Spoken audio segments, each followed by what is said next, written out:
I looked around and I saw machine guns being mounted all around us. Some of them were also carrying automatic rifles. There was silence. The next thing is they started shooting.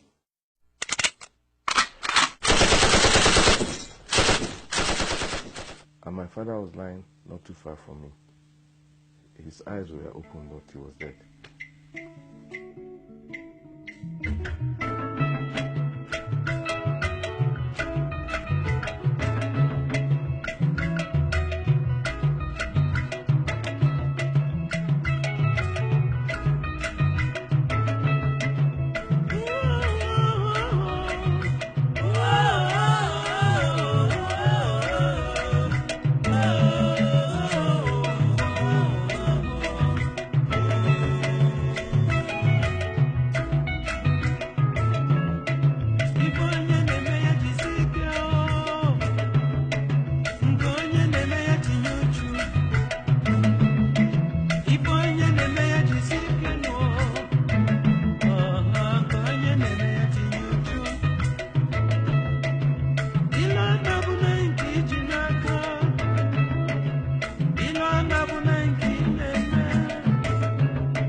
The chain of events that led to the deaths at Asaba began years before. British colonialists created Nigeria by cobbling together many once independent territories, each with its own culture. In 1960, when it gained independence, Nigeria was home to over 200 different ethnic groups, the largest being the Hausa Fulani, the Yoruba, and the Igbo. Fears that one group would dominate led to ethnic tension and corrupt elections, which set the stage for the overthrow of civilian rule by a group of military officers in January 1966. Many Northerners saw this as an Igbo power play. There had long been resentment against the Igbo, who had embraced Western education and become leaders in business and civil service across the country. Attacks on Igbo people erupted across northern and western Nigeria that May.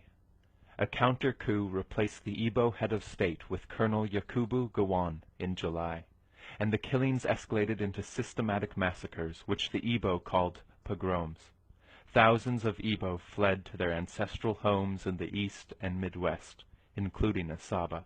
By early 1967, the governor of the eastern region, Colonel Emeka Ojukwu, was arguing that Igbos were no longer safe in Nigeria.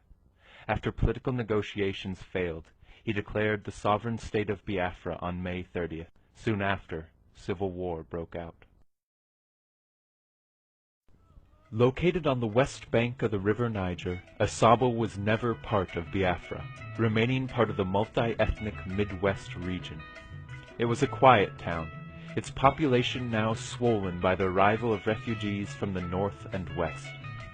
The war came to Asaba in August 1967, when Biafran troops crossed the Niger Bridge and invaded the Midwest. They quickly spread west, overrunning Benin City and coming within striking distance of Lagos. Federal forces quickly regained the initiative, retook Benin City in late September, and pushed the Biafrans back to Asaba. On October 5th, the retreating troops crossed back into Biafra, destroying the bridge as they left. Federal troops under Colonel Murtala Muhammad arrived late on October 5th, striking fear into the townspeople. Soldiers began going from house to house, rounding up men and boys suspected of Biafran sympathies. Somebody came looking for my brother-in-law and said that the federal troops had come into Asaba and they were burning houses. And you open the door and tell them that no Biafran troop was there, that the house will be burnt, everything will be burnt. Soldiers gathered people together, and executions began. a young man, maybe in his late 20s, early 30s, came with his wife. The wife just had a new baby. Then, sitting where we were, the man with the baby, a soldier came to him and said, "What did they do here? What did they do here?" He didn't say anything. So he said, "Take that baby, give your wife, tell them bye-bye." I said, "Move." He got up and started moving. And as he was moving, he was starting to look at the soldier, telling him to move, like, "Where do you want me to go?"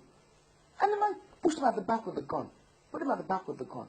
I said, move, Nemani, move. Say one Nigeria. So the guy put up his hand and said, "One Nigeria." I just heard a crack. Pop, I right there, they shot him. The wife didn't say a word. And I said, everybody, police station, that everybody should go to police station, apart from the old people, like my grandmother. So myself, my dad, I was walking behind him all the way. But then, just about 2 kilometers down the road from my house, we saw 2 corpses with their heads blown off. People, these white garment church people, one of them with a bell, the other one with a lantern, still burning at that time. So that was the first sign to we got that there was trouble. So that sent shivers, down our spine. And so we got to the police station, and there was a huge crowd. And then the police station will come around, Mr. X, Mr. B. If you take us to his house, you'll be free. They had names of whatever kid. And once in a while, they'll pick somebody from the crowd, go to the back of the house, and they hear gunshots. My husband and a brother, and all those about 400 people who were following them, they were shot at the police, in front of the police station at Asaba. I held on to the person I saw, the soldier. I said, "Why did you kill my husband?" I don't want to remember what happened. I said, "Why did..." The man with the butt of the gun hit me on the chest. If you, woman, if you are not careful, you get killed as well. From that point, I went home. I got home to tell them that they had been killed. Papa, that's my father-in-law. When he heard that his 2 sons were killed, he went out, and before you go out to say what happened, they shot him. They killed him. On October 6th, in an attempt to end the violence, leaders summoned all the townspeople to a peaceful march, pledging loyalty to Nigeria. On the morning of October 7th, thousands of men, women, and children from every quarter of Asaba joined the parade, singing and dancing. They came with the normal Asaba way, with a gong, announcing that the soldiers are already in Asaba, killing people, that if we can come to welcome them and declare peace with them, that we're with them, they will be spared. Started hearing, dancing group. One Nigeria, one Nigeria, one Nigeria, one Nigeria. So along the line, the said, "Let us go," myself and my cousin. So as we are coming out, towards the road, that time the dancing group, they were around. Then soldiers surrounded them. We were guiding them. There is Nigerian soldiers. We were carrying guns. But they lined up and said, "Women here, men here." And women who came with their sons were removing their skirts and blouse to disguise. So when I saw this scenario going on, and I felt something is wrong. If these women can disguise their children, and my mother is not here, what do I do? And I looked at the whole place. There is no avenue for escape. They took us to certain quarters, and eventually the man who was a captain. He ordered them to start shooting us. Gunshots. People were falling. So when people fell, I fell with them. And they continued shooting and shooting and shooting. I lost count of time. I don't know how long. After some time, there was silence. And surprisingly, a lot of people stood up from all the bodies and fled into the bush. I stood up also, but I saw a cousin of mine who was lying not too far from me. He was shot on the head. My body was covered with blood, but I knew that I was safe. Nothing had happened. My cousin said we should wait till it was dark so that we could go together, and I agreed. You could hear the sound of the injured crying. That evening, some women were able to retrieve the bodies of family members. Joseph Nwaje lost 2 brothers, aged 17 and 12. Mom in the evening was able to identify their corpses, took them in a wheelbarrow, pushed them to the family house, where they were buried. I never saw their corpses, never saw their body. But most were buried in mass graves, with no opportunity for required ceremonies. Although I was so small, I could remember that what I saw were lifeless bodies. My dad was among those people that buried the dead. He left the house with shovel, then this scent leaf, put it in his nostril. That will enable them to stand the stench there. It was after when they have decayed, you know, smelling all over the place, that the people there gathered and then dug a common grave and they started putting them there.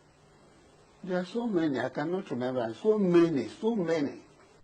Many townspeople ran into the bush or across to the east, but troops remained in Asaba, and the threat of rape hung over the remaining women and girls.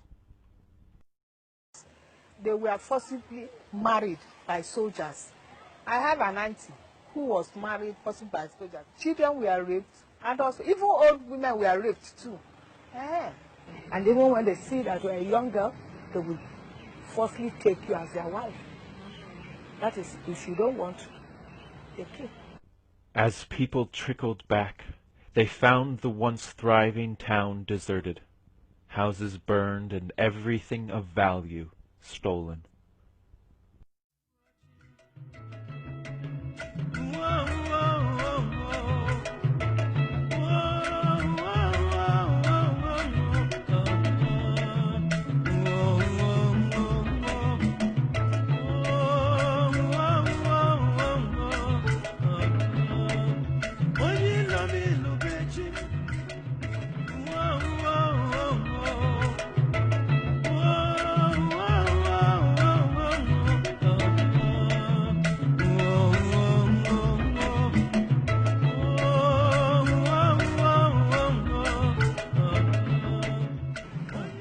We have no home to enter, no house to enter.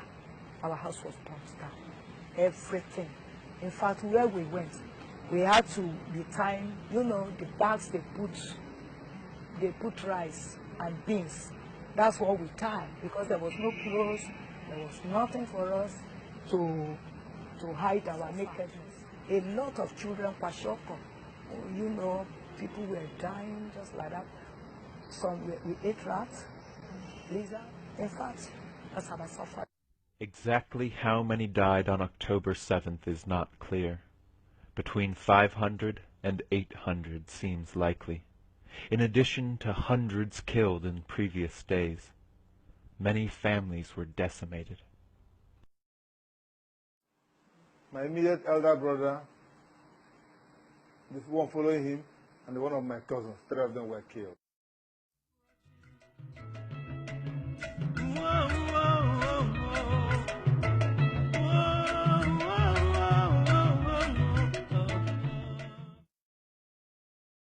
You need to know who my husband was. Harmless, no, couldn't harm anybody. He liked life, he liked himself, he was a lovely man. And they just snuffed him off life like that.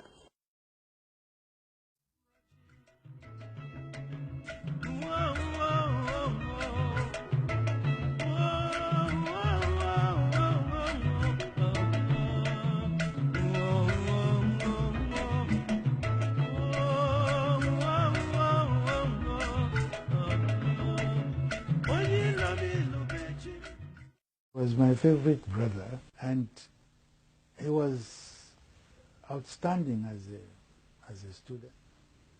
He was captain of cricket, captain of soccer. He was a sprinter. He was a sprinter, and he was in the Nigerian 4 by 100 meters relay team. So it was a great loss, you know, to the family. Of course, one tries to forgive.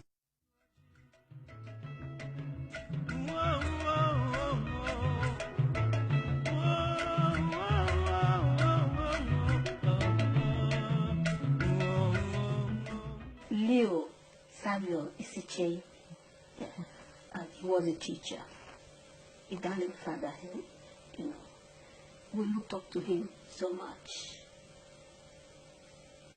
He was everything to us, and he wanted to bring his children up to make sure that they had education.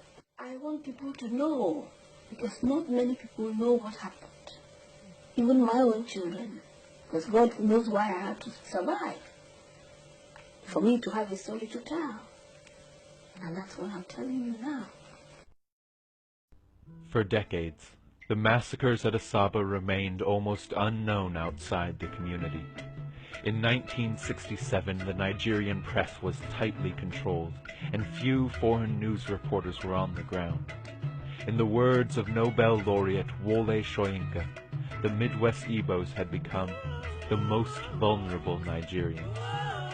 The war itself became internationally famous in 1968 after the federal government imposed a blockade, starving Biafra into submission in 1970.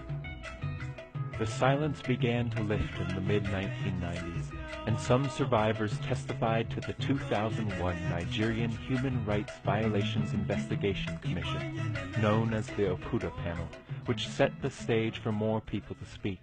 It was for us the first opportunity that we were going to have to even air the matter, but the aim was really to begin something by way of a healing process. If you wrong somebody and the person has an opportunity to talk about it, and assuming you show an act, you show some contrition, you apologize, or you go some way into alleviating their pain and suffering, then the healing process can begin. 4 decades after the war, Asaba is a busy state capital looking to the future. Yet the scars remain. These are visible in the derelict buildings that remain unrestored and on the bodies of those who survived. And they are invisible, borne by Asabans who have kept the memory of the cruel deaths of their fathers, brothers, and uncles. The people of Asaba do not want retribution, only to tell their story, allowing the massacres to become part of Nigerian collective memory. After the war, the then head of state, the state, General Gowon, said that the war was a war between brothers. No victor, no vanquished. Okay. But what happened in Asaba wasn't a war. There was no fighting going on in Asaba when the federal troops got there. No fighting whatsoever. Those that they killed were not soldiers. They just took them and lined them up and killed them. Even in the history books, in the military history books, there's no mention of it. It has got to be part of our history. Because if you don't have a history, you really cannot go ahead in life and go ahead properly. It's got to be part of our history. Nigeria is a mix of so many different people, different tribes, languages, religions, everything. I was born into this entity called Nigeria. I am proud, very, very proud, to be a Nigerian. But so also, I am very proud to be female. I am very proud to be an Igbo woman. I'm very, very proud to be an Asaba woman. This country belongs to all of us equally. Nobody should be made to pay any price that is way beyond that which is necessary to keep the country going. We paid more than a necessary price during the war. Thank you.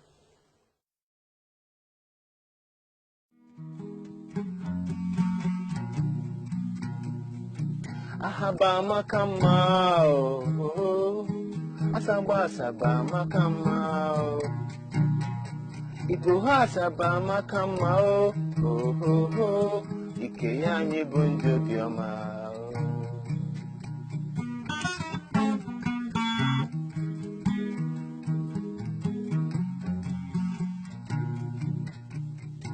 Ahaba makama oh oh oh oh. Asaba asaba makama oh. Iko asaba makama oh oh oh. Keyanyi bonde gama. Oya oh ya oh ya. Oya oh oh oh oh oh. Biano ge kili kili kili kili oya. Mana chuku asiko kozi anyo. Oya oh ya oh ya. Oya oh oh oh oh oh oh.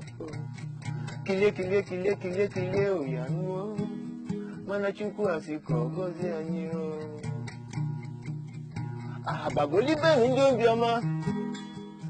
No makaya libe ka chuku jiwe fu anyi nanya. Ebe chuku sinanya mafuzu ya no wancho zono.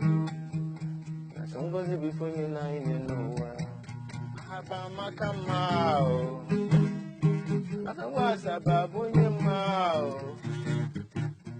Asaba makama o. Ikunani bundu broma. Asaba makama o. Asaba makama o. Asaba makama